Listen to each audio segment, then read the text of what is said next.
आपण नागपूर जिल्ह्याच्या नरखेड शहरामध्ये आहोत। हा जो परिसर आहे हा बस स्टँड परिसर आहे आणि या ठिकाणी आपण बघू शकतो संपूर्ण या ठिकाणचे दुकाने असो, पानठेले असो किंवा प्रतिष्ठाने असो, सर्व बंदाची या ठिकाणी हाक पुकारलेली आहे। नरखेड उपजिल्हा रुग्णालय झालं पाहिजे यासाठी आज या ठिकाणी बंद पुकारलेला आहे। प्रत्येक दुकान आपण बघू शकतो शटर बंद आहे। या ठिकाणी सुद्धा हे बघू शकता संपूर्ण शटर हे बंद आहे।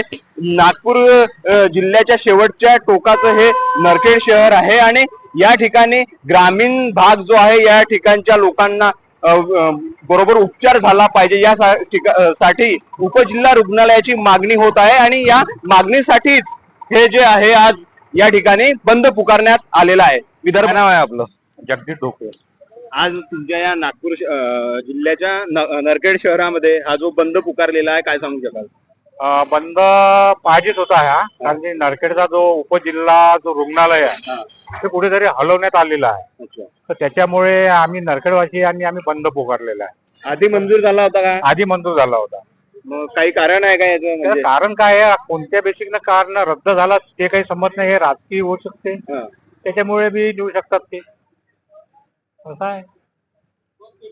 काय सांगू शकाल तुम्ही आज बंद जो आहे?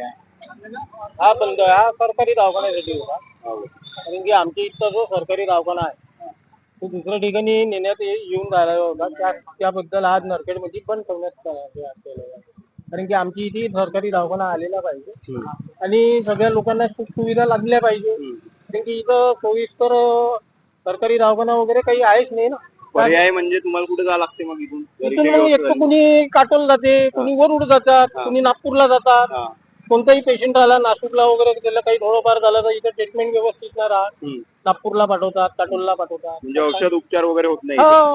त्या कारणानं सगळं आम्ही त्यावेळेस बंद ठेवण्यात करण्यात आलं।